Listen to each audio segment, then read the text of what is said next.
સ્કંદ પુરાણમાં જેનો ઉલ્લેખ કરાયો છે એવા પ્રાચીન તીર્થસ્થાન તુલસી શ્યામના આપને દર્શન કરાવીશું। આજથી 480 વર્ષ પહેલા ગીરના પ્રાકૃતિક સૌંદર્ય વચ્ચે શ્યામ સુંદર ભગવાન સ્વયંભૂ પ્રગટ થયા હતા। પૂજાધારી બાપુ નામના સંતે તેમની સ્થાપના કરી હતી। તો આવો ગુજરાતના જાણીતા તીર્થસ્થાનનો મહિમા આપણે પણ જાણીએ।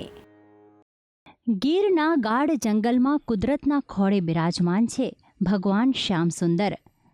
તુલસી શ્યામ તીર્થ ગીર સોમનાથ જિલ્લાના ઉના શહેરથી આશરે 29 કિલોમીટર દૂર જંગલ માર્ગે આવેલું છે।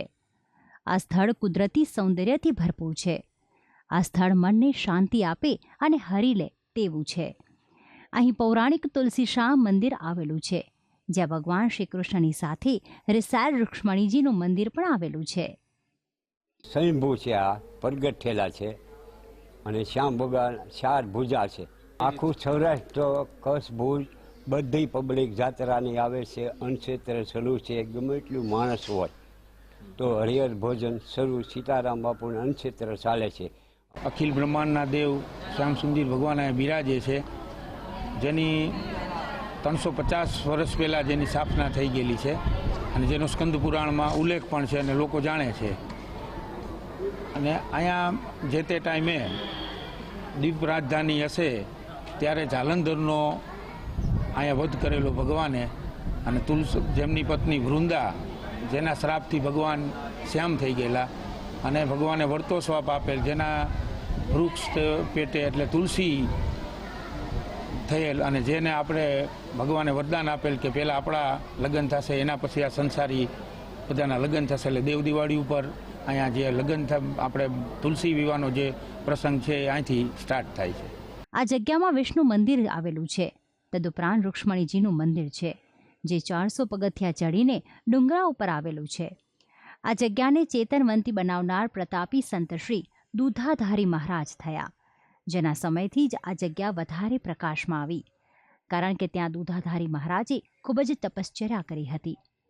જે દરમિયાન ભગવાને સ્વપ્નમાં આવીને દર્શન આપીને મહારાજને કહ્યું કે મારી આ જગ્યાએ ખંડિત મૂર્તિને તું પુનઃ પ્રતિષ્ઠા કરજે, જેથી બીજા માણસોને બોલાવીને ત્યાં ખોદકામ ચાલુ કરાવાયું હતું। તેમાંથી નીકળેલ મૂર્તિ માટે જુગલ રાયચંદ નામના ભક્ત દ્વારા આ મંદિર બનાવી આપવામાં આવ્યું હતું। મંદિર સાથે ગરમ પાણીના કુંડ પણ બાંધવામાં આવ્યા, જે આજે પણ છે। તો ગૌશાળા, અતિથિગૃહ, ધર્મશાળા અને અન્નક્ષેત્ર પણ ત્યાં આવેલા છે।